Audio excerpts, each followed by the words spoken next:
नमो भगवते वासुदेवाय। तो आज हम लोग श्रीमद् भागवतम का ये तीसरे स्कंद का हम लोग 13वां अध्याय समाप्त करते हैं। लास्ट 3 श्लोक आज बचे हैं।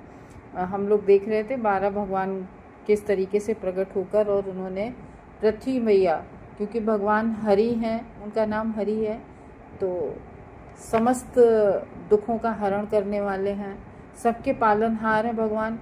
और पृथ्वी सभी जीवों को धारण करती है, तो इसलिए पृथ्वी को उसकी अपनी जगह पर स्थिर करना था। तो भगवान ने समस्त जीवों को धारण करने वाली पृथ्वी मैया को उनकी धुरी पर अपने स्थान पर जल से निकाल कर रख दिया। आगे देखते क्या होता है। अब आप ये कहेंगे ना, अरे ये तो हम जानते थे ना 12 भगवान का प्राकट कैसे हुआ पृथ्वी को निकालने के लिए। तो वो ये लास्ट के जो 3 जो कंक्लूजन वाले श्लोक हैं, निष्कर्षता की, मतलब क्यों सुनना चाहिए हमें भागवतम, क्या उसका फायदा होता है, ये है लास्ट के 3 श्लोकास, जिनको कहते हैं ना कि इसका फल, श्रुति फल, तो वो है सा इत्थम भगवानु वे विश्वक्सेन प्रजापति रसाया लीलेयोन्नीताम शून्यस्य यो हरि। इस प्रकार सभी जीवों के पालनहार भगवान विष्णु ने पृथ्वी को जल के भीतर से उठाया और जल के ऊपर उनको तैराते हुए रखकर उन अपने धाम को लौट गए। तो देखो, पृथ्वी पर यह सभी ग्रह, इसकी बात शायद हम लोग पिछले श्लोक में कर चुके हैं कि सभी ग्रह अपने अपने जगह पर स्थिर हैं, क्योंकि इसमें भगवान की कृपा है। भगवान विष्णु जो जब भी पृथ्वी पर उनका इनकारनेशन होता है, जब भी वो अवतार लेते हैं, तो वो किसी ना किसी विशेष प्रयोजन से ही आते हैं। और भगवान की महिमा हम जानते हैं। हम लोग अपनी मदर एंड फादर या किसी भी चीज़ को अपने जीवन के अपने मन से चूज़ नहीं कर सकते कि नहीं ये मेरी माँ होनी चाहिए, हम यहाँ जन्म लेंगे, कभी चूज़ नहीं कर सकते। और भगवान पहले से ही कह देते हैं कि ठीक है 3 जन्मों तक मैं तुम्हारा बेटा बन के आऊँगा। ऐसे भगवान अपने भक्ति के लिए सब कुछ करने के लिए तैयार हो जाते हैं। तो इसलिए विशेष प्रयोजनों से भगवान अपने अवतार लेते हैं और अवतारों में अपनी इच्छा से भौतिक लोक में अवतरित होते हैं। यानी कि भगवान को किसी की इच्छा या भगवान की कोई किसी को बता के आने की ज़रूरत नहीं है। भगवान षड ऐश्वर्य से युक्त है। भगवान में पूर्ण ज्ञान है, पूर्ण बल है, पूर्ण यश है। मतलब भगवान में ऐसा नहीं है, कभी कभी इस भौतिक जगत का कोई भी इंसान होगा तो किसी में ज्ञान है तो बल नहीं है, या मतलब ऐसे अपूर्ण होता है। भगवान अपने आप में पूर्ण है। तो इस तरीके से अपना अवतार लेते हैं, अपना लीला कार्य करते हैं और वापस चले जाते हैं अपने धाम को। तो ये है इस श्लोक में। तो नेक्स्ट श्लोक में बता रहे हैं कि भगवान अपने विशिष्ट कार्यों को लिए विशिष्ट भक्तों के लिए इस पृथ्वी पर आते हैं। वो एक है ना कि साधुओं के लिए, साधु के परित्राणाम साधु नाम विनाशाय च दुष्कृता। नेक्स्ट श्लोक में बता रहे हैं 48 में, या एवमेताम हरिमेधुसो हरे कथाम सुभद्राम कथनीयमायिना शृण्वेत भक्त्या श्रवे उशन्ति जनार्दनो अस्यासु हृदय प्रसीदति। अब इसमें कह रहे हैं या एवमे, तो या जो इस प्रकार से जो ये हरि मेधसा है, यानी कि हरि मेधसा, हरि मीन्स भगवान में, और मेधा यानी कि जो बुद्धि भगवान में लगी होती है। भगवान के जो भौतिक शरीर को विनिष्ट करने वाला है, यानी कि हरे श्री भगवान की कथा, यानी कि भगवान की जो कथा हम लोग सुनते हैं, ये जो हम लोगों ने 12 भगवान की कथा सुनी है।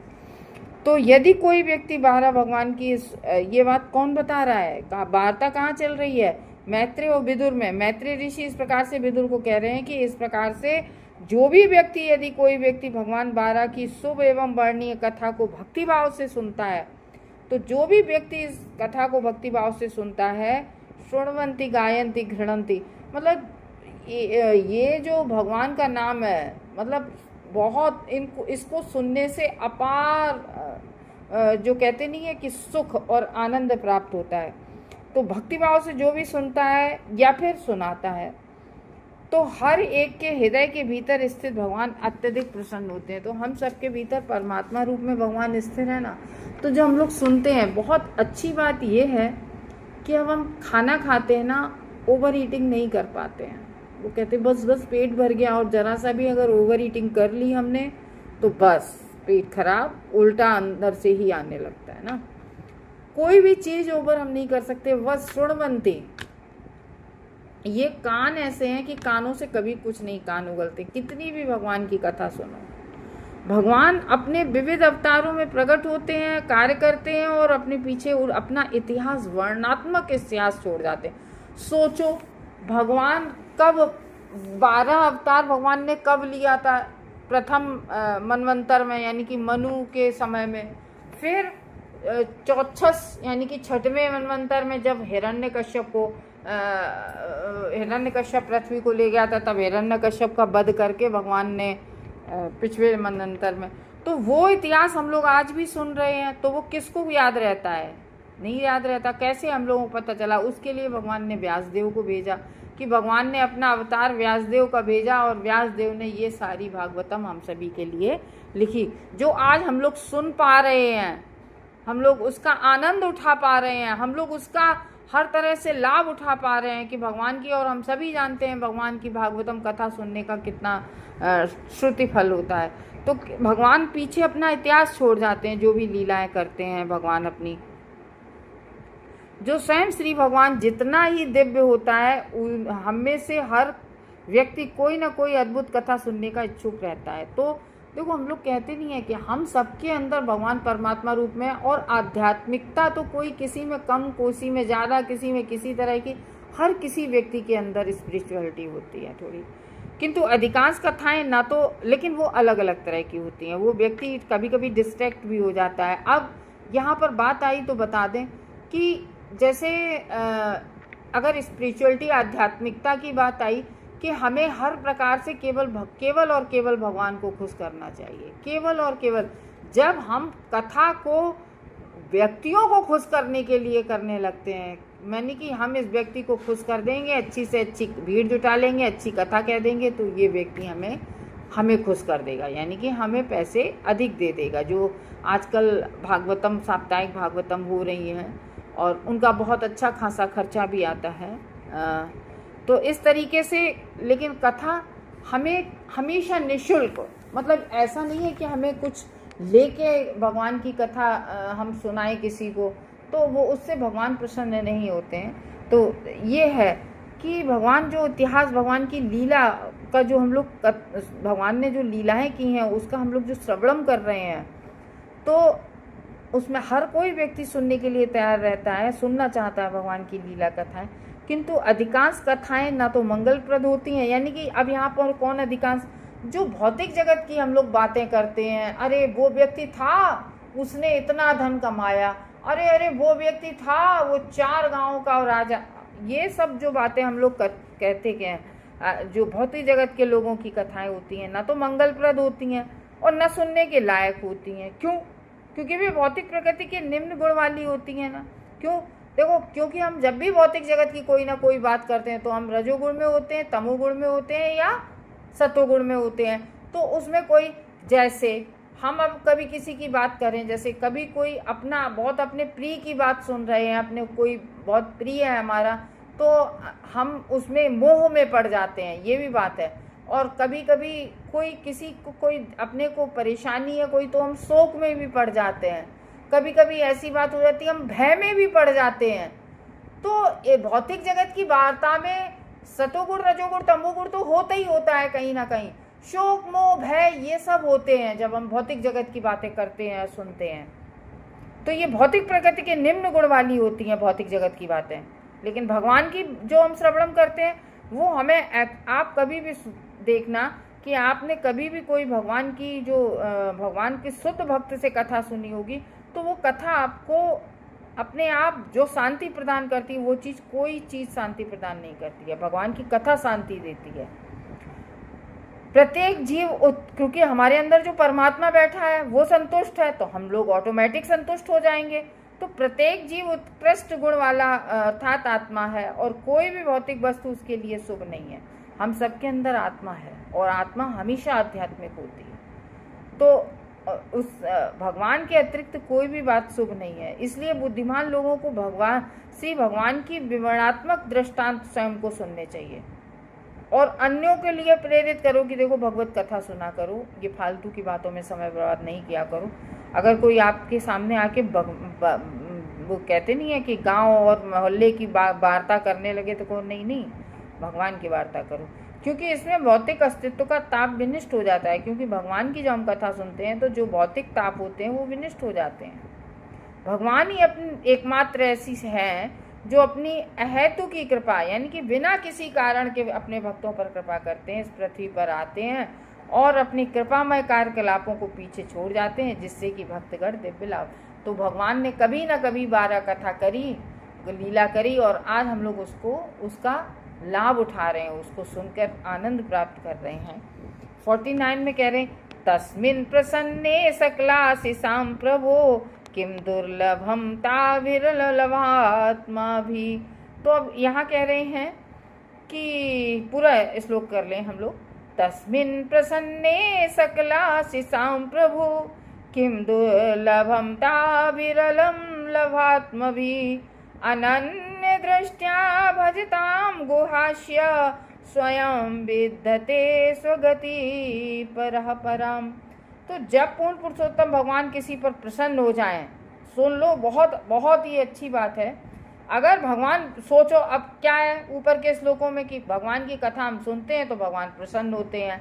अब आगे क्या बात बताई जा रही है कि 49 श्लोक में कि भगवान प्रसन्न हो जाते हैं। आगे कि अगर भगवान प्रसन्न हो गए फिर किस चीज़ की ज़रूरत है। तो अगर पूर्ण पुरुषोत्तम भगवान किसी पर प्रसन्न होते हैं तो उसके लिए कुछ भी अप्राप्य नहीं है। कोई भी इस जगत की चीज़ ऐसी नहीं है जो प्राप्त ना हो सके। अरे भैया, जब भगवान ही खुश हो गए, ठीक है ना। जैसे हम लोग कभी कहते हैं ना कि हम लोग भिखारी बन के मंत्रियों से मांगे और जब डायरेक्ट राजा ही से पहुँच हो जाए हैं तो कुछ भी मांग लो राजा से। तो वही यहाँ कहा जा रहा है कि पूर्ण पुरुषोत्तम भगवान किसी पर प्रसन्न होते हैं तो उसके लिए कुछ भी अप्राप्य नहीं रहता है। दिव्य उपलब्धि के द्वारा मनुष्य अन्य प्रत्येक वस्तु को नगण्य समझता है। अगर ये दिव्य उपलब्धि यानी कि अगर किसी को भक्ति प्राप्त हो गई, यानी कि भगवत प्रेम प्राप्त हो गया, फिर भगवत प्रेम के ये साधु महात्मा लोग जो बैठे हैं, बर्फ पे बैठे हैं, तो ये आप क्या समझते हो? बिना कपड़ों के बर्फ में बैठे हुए तपस्या कर रहे हैं। क्या समझते हैं आप? कैसे ये आनंद ही तो है जो उन्हें बर्फ पर टिकाए हुए है कि वो इतने आनंदमय हो गए हैं, भगवान का इतना प्रेम प्राप्त हो गया है, ना उन्हें सर्दी लगती है ना उन्हें गर्मी लगती है। वो बर्फ में दबे हुए तपस्या कर रहे हैं, बर्फ के पहाड़ों पर बैठे तपस्या कर रहे हैं, कोई वस्त्र नहीं धारण किए।